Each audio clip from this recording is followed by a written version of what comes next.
Next, typically we do a property analysis. However, what we're going to do this time is a property analysis recap. Yes. So if you go back to a few episodes, in fact, this was the very first property that we analyzed on Keeping It Realty. On Keeping It Realty. It was episode 199. That's episode 199 if you ever want to go back and look at it. And in that episode, we analyzed an 8-unit building in the city of Vallejo. We didn't have a particular buyer at the time. We were just randomly going through different properties that I'll typically go through, just as I have. I'll analyze properties on the market and off the market as various timeframes for my clients come up where they're in an ideal position to exchange into other properties, or new clients come in with a particular demand. And back in episode 199, we analyzed that very first property, which was an 8-unit building in Vallejo at 102 Avian Road. Wow. Seems like so long ago, but now the client, Tracy, closed on the property. Yeah. We're going to show you a quick video coming up here on the testimonial. You'll get an idea of what one of the vacant units looks like inside, along with the building from the outside. But really, I mean, we want to showcase here a little bit of what we do. And now that you helped her actually buy the property, now it's being transferred or now being managed by BG Asset Management. So now it's my job to kind of take over the property and make sure that those strategic goals that were set in place for the next 3, 4, 5 years are hit. And so our goal is basically to take over the property, make sure any habitability items are properly maintained, make sure we continue improving the quality of the building, which in turn makes tenants happy, which in turn allows us to charge more rent for the property. Tenants are willing to pay more rent when maintenance is being taken care of correctly, when communication happens back and forth between the landlord and the tenants, and tenants are just happier overall. So I always tell people, think of your rental property as a business. You know, if you open up your own business where you're selling clothes, you're selling a product and you want your customers to buy that product and be happy by wearing that product. Well, same thing in managing real estate properties. You are providing housing, that's the product, and your tenants are your customers.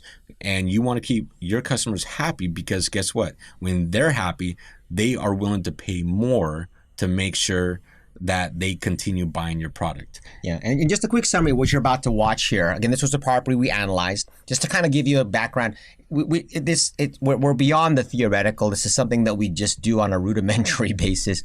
We analyzed the property. The client that you're about to see, Tracy, she came to us. We analyzed her portfolio of single-family houses that were rentals, and I grabbed one of my residential agents. Together, we listed six of her properties, and we sold 3 of those 6, and we rolled them doing a 1031 exchange. We took $641,000 of capital gain, which would have resulted in about roughly $350,000 of taxable income because of the amount of with the depreciation recapture, the federal, and then the state capital gains tax. We deferred that huge capital gain that she was going to have, and we rolled all of it tax deferred. I mean, it's as close as tax free as you can get, and into this beautiful 8-unit apartment complex.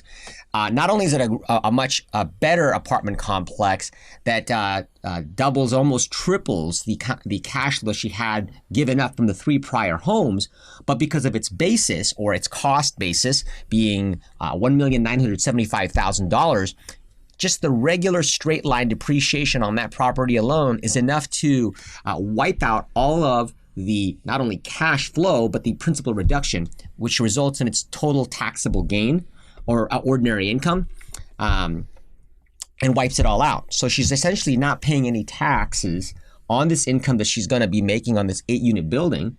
And then look out for future episodes when we take this property 2 or 3 years later, because we'll track the equity growth that occurs as a result of just managing the property properly along these pro forma numbers that we analyzed when we first looked at the property, and then roll her from an 8-plex into a 16-plex or something to that effect.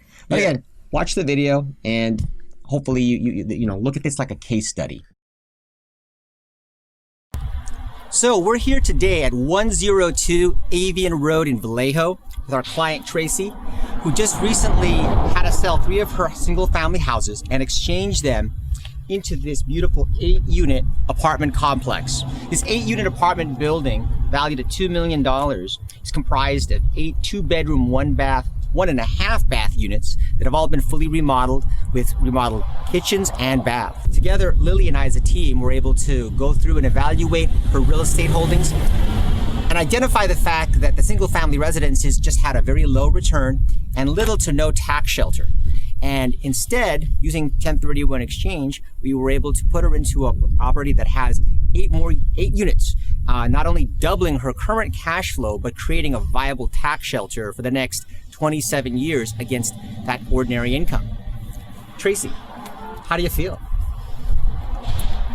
Great, let's go to Disneyland. So now let's go take a look at what one of these 2-bedroom, 1-bath units looks like in this new 8-unit building that Tracy has been able to exchange into.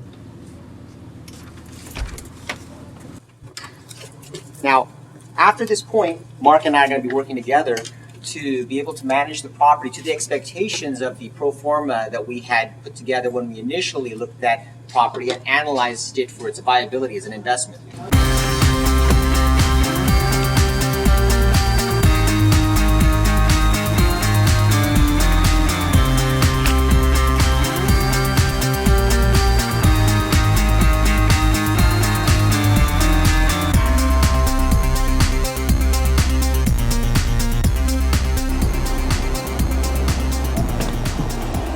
So we'll start here in the kitchen. As you can see, this is a newly renovated apartment complex where you've got marble countertops, newer kitchen cabinets, along with stainless steel appliances.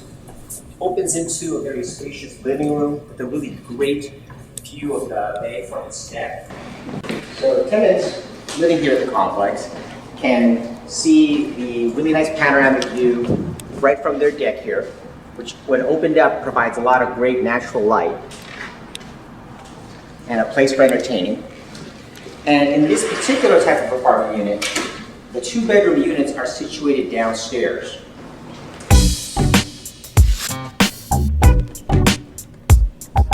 So this 2-bedroom unit, this apartment features 2 bedrooms as well as an in-unit laundry facility. It's situated right here in between the 2 bedrooms and the bathroom, which makes it ideal for tenants kind of getting in and out of their busy days and lives in the Bay Area. So Tracy, now that you've closed escrow on this beautiful 8-unit building and you've experienced the process of selling 3 single-family residences to trade into more than double your unit holdings, your net worth, as well as create a huge tax haven against the rental income, how do you feel? I'm ecstatic. I'm ecstatic. I am so ecstatic. I'm relieved. I'm glad it's over. I don't want to be a landlord anymore. I am so happy that Marc is going to be taking that position from me to simplify my life and my financial future for my children and my husband and I. Well, we hope to be able to live up to that responsibility. And as you pointed out, this is a great segue to have Marc chime in. This is usually where Marc begins to take over and look at all the different things that we've projected and help us manage it through. And basically, my job here now is to notify all the tenants of new management change, along with conducting a unit site inspection on every single unit, making sure that we're properly maintaining the property going forward. What's interesting is a few weeks ago, actually a few months ago, we analyzed this specific property, 102 Avian, as a viable investment and why it had a lot of various value adds, location, and pros and cons. And then here we are now, several months later, after having sold 3 of Tracy's properties and doing all of it tax-free or tax-deferred. She experienced a humongous capital gain, but didn't have to pay a dime in it, and was able to roll all of those proceeds into a better performing asset that'll be good for her. Don't forget about positive cash flow. Oh, of course, the positive cash flow. Well, not only that, not only does she get the positive cash flow from a building like this, but because of its cost basis, the depreciation is going to wipe out the vast majority of that taxable gain. And not only taxable gain, but taxable ordinary income. Yes. Cha-ching. Cha-ching.